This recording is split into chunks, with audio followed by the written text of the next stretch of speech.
Mumbai underworld और बॉलीवुड के रिश्तों की कहानी हम आपको कई बार सुना चुके हैं। इन रिश्तों ने कभी भी बॉलीवुड को फायदा नहीं पहुंचाया। हमेशा से ही बॉलीवुड अंडरवर्ल्ड में अपनी इन्वॉल्वमेंट की वजह से बदनाम होता रहा। आज की यह कहानी ऐसे ही एक रिश्ते के बारे में है जो बॉलीवुड और अंडरवर्ल्ड के बीच थी। आज की कहानी है अंडरवर्ल्ड डॉन अबू सलेम और बॉलीवुड एक्ट्रेस मोनिका बेदी के रिश्तों के बारे में। मोनिका अपनी फिल्मों से ज्यादा अबू सलेम से मोहब्बत के चलते चर्चा में रही। इसी प्यार के चलते उन्हें जेल तक जाना पड़ा। देखेंगे आज के इस वीडियो में कि कैसे मोनिका बेदी अबू सलेम के साथ संपर्क में आई और फिर क्या क्या हुआ उन दोनों के साथ। इस पूरे टॉपिक को विस्तार से जानने के लिए आप इस वीडियो को आखिर तक जरूर देखें। नमस्कार, मेरा नाम है प्रशांत और आप देखना शुरू कर चुके हैं बेजोरजोरा.com का YouTube channel. Underworld don Abu Salem की कहानी हम आपको पहले ही सुना चुके हैं, जिसे आप लोगों ने खूब सारा प्यार दिया है। उस वीडियो का लिंक हम नीचे डिस्क्रिप्शन में दे रहे हैं, आप उसे ज़रूर देखिएगा। अब बात शुरू करते हैं मोनिका बेदी की। मोनिका बेदी का जन्म 18 जनवरी 1975 को होशियारपुर पंजाब में हुआ था। साल 1979 में जब उनके पेरेंट्स इंडिया से नॉर्वे शिफ्ट हुए तो उनके साथ मोनिका भी चली गई। उनका पूरा परिवार अब वहीं पर रहने लगा था, लेकिन मोनिका ज़्यादा दिनों तक नॉर्वे में नहीं रही और वापस दिल्ली आ गई। यहाँ से ग्रेजुएशन करने के बाद वह आगे की पढ़ाई के लिए लंदन चली गई, जहाँ पर वह ऑक्सफोर्ड यूनिवर्सिटी से अपनी पढ़ाई पूरी की। बाद में वो वापस दिल्ली आई और एक्टिंग की पढ़ाई करने लगी। मोनिका बेदी के एक्टिंग के पढ़ाई के दौरान ही उनको साल 1994 में हिंदी फिल्म मैं तेरा आशिक में काम मिल गया और वह उस फिल्म की लीडिंग लेडी बन गई। यहाँ से मोनिका का फिल्मी सफर शुरू हो चुका था। इसके बाद वो तेलुगु फिल्म ताजमहल में काम की और उनको पहचान मिल गई। साल 1995 में सुरक्षा नाम की एक हिंदी फिल्म आई, जिसमें सैफ अली खान, सुनील शेट्टी और आदित्य पंचोली जैसे स्टार कास्ट थे। इस फिल्म ने उनको एक लोकप्रिय अभिनेत्री बना दिया था। अब वह हिंदी, तमिल, तेलुगु और बंगाली फिल्मों में सक्रिय हो चुकी थी। उनको अब ढेर सारा काम मिलने लगा था और साथ में स्टेज शोज भी।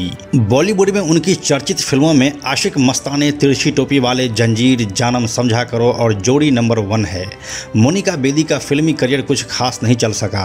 अगर मोनिका बेदी के एंटरटेनमेंट्स मैगजीन में छपे कुछ आर्टिकल्स की बात करें तो उसके मुताबिक वह अंडरवर्ल्ड सरगना दाऊद इब्राहिम और छोटा शकील का नाम तो सुनी थी, लेकिन अबू सलेम के नाम से वाकिफ नहीं थी। साल 1998 में मोनिका बेदी पहली बार फोन पर अबू सलेम के संपर्क में आई। मोनिका बेदी दुबई में थी। फोन पर उन्हें दुबई में एक स्टेज शो करने का ऑफर मिला था।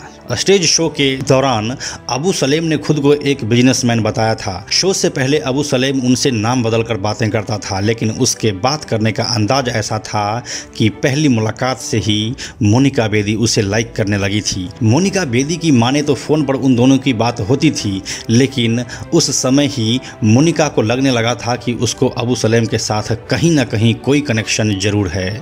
मोनिका बेदी एक बार अपने इंटरव्यू में यह भी बताई थी कि मैंने कभी नहीं सोचा था कि किसी शख्स से फ़ोन पर बातें करते करते मैं उसे इस कदर लाइक करने लगूंगी कि बिना बात के रहा नहीं जाएगा। मैं ये नहीं कहूँगी कि मैं उसके प्यार में पड़ गई थी, लेकिन हाँ, ये ज़रूर है कि मैं उसे लाइक करने लगी थी। इतना कि पूरे दिन मैं उसके फ़ोन का बेसब्री से इंतज़ार करने लगी थी और जब फ़ोन नहीं आता था तो मैं व्याकुल हो उठती थी। फ़ोन पर बात करने के दौरान अबू मुझे बहुत ही संजीदा और सुलझे हुए इंसान लगे।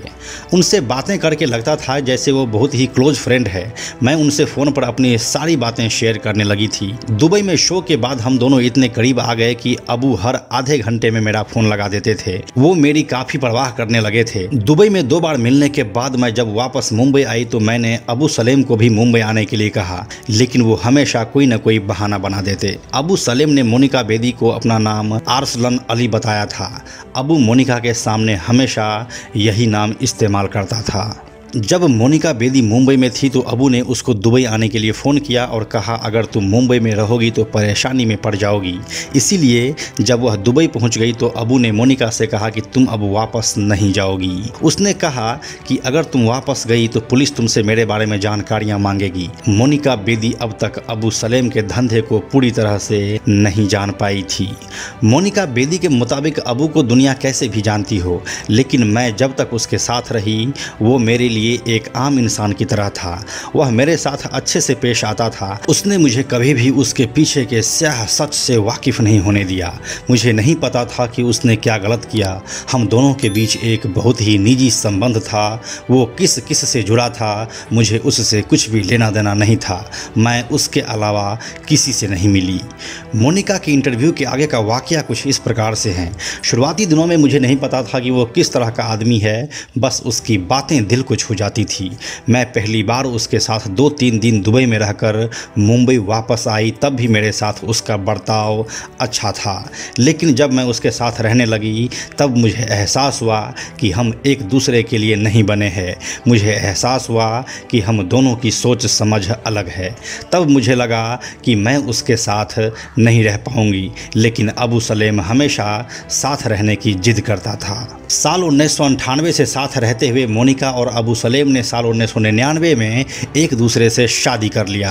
अंडरवर्ल्ड के लोगों का कुछ ठिकाना तो रहता नहीं है, इसीलिए वो दोनों लगातार छुपते ही रहे। फिर आ गई तारीख 18 सितंबर 2002, जब वे दोनों पुर्तगाल में गिरफ्तार हो गए। उन दोनों को फर्जी वीजा और पासपोर्ट के मामले में गिरफ्तार किया गया था, जिसके बाद दोनों को भारत लाया गया। उन दोनों के ऊपर कोर्ट में केस चला और दोनों को सजा भी हुई। हालांकि मोनिका बेदी अपने हिस्से की सजा काटकर वापस एंटरटेनमेंट इंडस्ट्री को ज्वाइन कर चुकी है। फाइनली साल 2007 में मोनिका ऑफिशियली अबू सलेम से तलाक ले ली। अपनी सजा काटकर वापस आने के बाद वह तमिल और पंजाबी फिल्मों में व्यस्त हो गई। साल 2008 में कलर्स टीवी के रियलिटी शो बिग बॉस के दूसरे सीजन में वह कंटेस्टेंट भी रह चुकी है और साथ ही झलक दिखला जा के तीसरे सीजन में भी वह कंटेस्टेंट रह चुकी है। मोनिका बेदी का फिल्मी करियर जितना स्लो पहले था, अबू सलेम से रिश्ते के बाद वह उससे भी ज़्यादा बदतर हो गया। तो यही थी पूरी कहानी अंडरवर्ल्ड डॉन अबू सलेम और एक्ट्रेस मोनिका बेदी के रिश्ते की।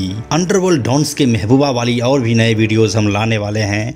आशा करते हैं आपको यह वीडियो अच्छी लगी होगी। इस वीडियो के बारे में आप क्या सोचते हैं हमें कमेंट सेक्शन में ज़रूर बताएं। साथ ही मुंबई अंडरवर्ल्ड से जुड़े सभी वीडियोज़ को देखने के लिए हमारे चैनल के मुंबई अंडरवर्ल्ड वाले प्लेलिस्ट को ज़रूर देखें। अंत में एक और ज़रूरी बात, हमने बेजोड़ जोड़ा का एक टेलीग्राम चैनल भी बनाया है, जहां आपको हमारे सारे वीडियोस के लिंक सबसे पहले मिल जाएंगे। इसलिए आप लोग टेलीग्राम पर भी हमसे जुड़ें। टेलीग्राम पर हमसे जुड़ने के लिए सिंपली आप टेलीग्राम ऐप के सर्च में जाकर बेजोड़ जोड़ा लिखिए और चैनल पर जाकर ज्वाइन बटन क्लिक कर दीजिए। आप हमसे जुड़ जाएंगे। यह वीडियो अगर आपको पसंद आया तो इसे लाइक और शेयर जरूर करें। आने वाले वीडियोज़ के लिए बेजोड़ जोड़ा को सब्सक्राइब करके बेल आइकन को टच करना ना भूलें। Thank you so much.